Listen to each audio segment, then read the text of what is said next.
Hello दोस्तों, जय हिंद। स्वागत है आपका आपके अपने YouTube channel citizen judicial classes में।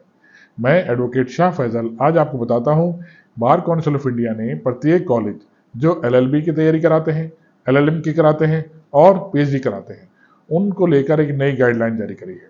ठीक, वो आपके साथ डिस्कस करूंगा। जो नए कानून 1 जुलाई 2024 से लागू होंगे, ये कब से पढ़ाए जाएंगे। ठीक दोस्तों, इनकी कब से तैयारी स्टार्ट करनी चाहिए ये आपको बताऊंगा।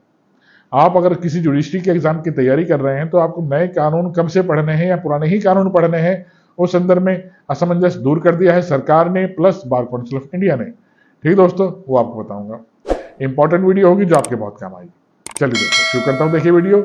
मेरी वीडियो शुरू करने से पहले हमेशा की तरह आपसे अपील, मेरी वीडियो को लाइक और सब्सक्राइब कीजिएगा दोस्तों। धन्यवाद। दोस्तों शुरू करता हूं। देखिए, बार काउंसिल ऑफ इंडिया ने प्रत्येक कॉलेज जो एलएलबी, एलएलएम या पीएचडी कराते हैं उनके लिए एक नई गाइडलाइन जारी करी है। सबसे पहले समझिए कि क्या बार काउंसिल ऑफ इंडिया इस तरह की गाइडलाइन कॉलेजेस को लेकर के जारी कर सकता है। अगर ये जारी कर सकता है तो नेशनल एजुकेशन पॉलिसी जो 2020 में बनाई गई थी उसका क्या काम रह जाएगा।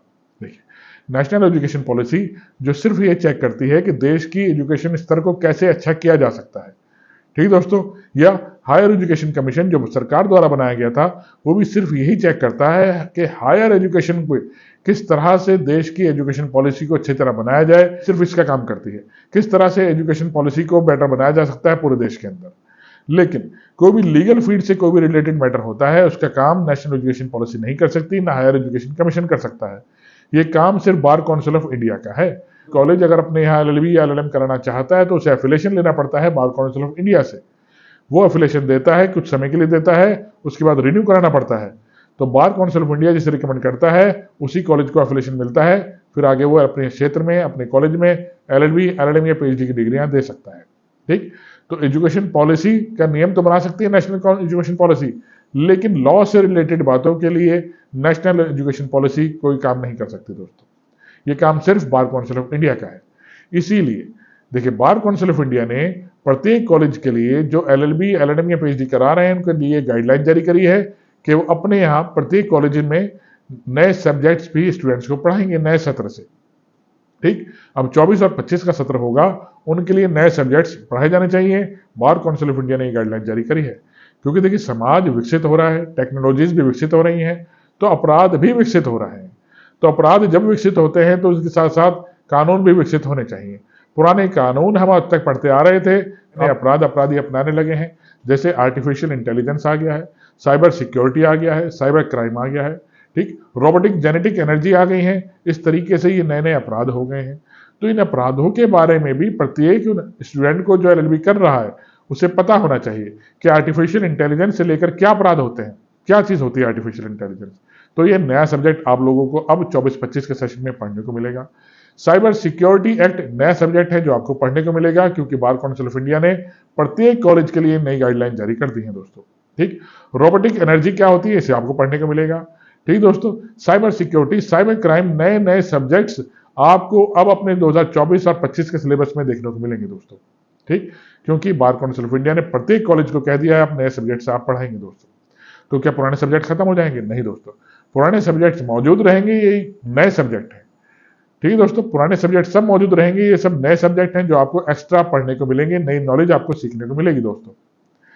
और देखिए, बार काउंसिल ऑफ इंडिया ने यह भी कहा है प्रत्येक कॉलेज से जो एलएलबी, एलएलएम या पीएचडी कराते हैं वो अपने यहाँ सिर्फ इंग्लिश मीडियम से ही ना कराएं। हिंदी मीडियम का भी बहुत बड़ा तबका हिंदी मीडियम से पढ़ता है हमारे यहाँ उत्तर प्रदेश, उत्तराखंड, बिहार में। तो उन सब बच्चों के लिए हिंदी मीडियम से भी पढ़ाया जाना चाहिए प्रत्येक कॉलेज में। इंग्लिश मीडियम के साथ साथ हिंदी में भी तैयारी कराई जाए, हिंदी में भी एलएलबी की पढ़ाई जाए या एलएलएम पढ़ाया जाए, सिर्फ इंग्लिश में ही ना पढ़ाया जाए। क्योंकि आपने देखा होगा जो क्लैट के एग्जाम होते हैं, क्लैट की तैयारी करते हैं वो सिर्फ इंग्लिश में ही होते हैं। लेकिन बार काउंसिल ऑफ इंडिया ने कह दिया है क्लैट का एग्जाम अब हिंदी में भी हुआ करेगा और इंग्लिश में भी हुआ करेगा। दोनों मीडियम से आप क्लैट का एग्जाम दे सकते हैं दोस्तों। और बार काउंसिल ऑफ इंडिया ने यह भी कहा है कॉलेज से जब आप अपने यहाँ एलएलबी की पढ़ाई कराते हैं उनको रिसर्च में भी लगाइए। ठीक, उनको कोई सब्जेक्ट ऐसा दीजिए ताकि बच्चे रिसर्च कर सकें। जैसे आप पीएचडी में करते हैं, एलएलएम में करते हैं, देखिए अब एडवांस हो चुका है।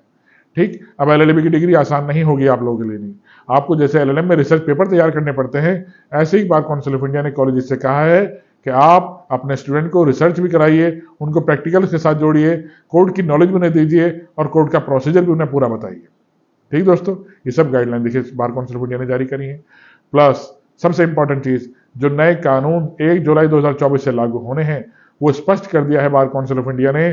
जो नया सत्र स्टार्ट होगा अब छुट्टियों के बाद 24-25 का, नए एडमिशन होंगे, प्रत्येक कॉलेज को अपने यहाँ नए सब्जेक्ट ही पढ़ाने पड़ेंगे। पुरानी आईपीसी, सीआरपीसी, एविडेंस एक्ट अब काम के नहीं रहेंगे दोस्तों, ठीक। और आपको नए सब्जेक्ट ही पढ़ने पड़ेंगे 1 जुलाई से, जो लागू हो जाएंगे भारतीय नागरिक सुरक्षा संहिता, भारतीय न्याय संहिता और भारतीय साक्ष्य संहिता, ठीक दोस्तों। आशा करता हूं मेरी वीडियो समझ में आई होगी दोस्तों। आइए इसे लाइक और सब्सक्राइब कीजिएगा दोस्तों। धन्यवाद। जय हिंद दोस्तों।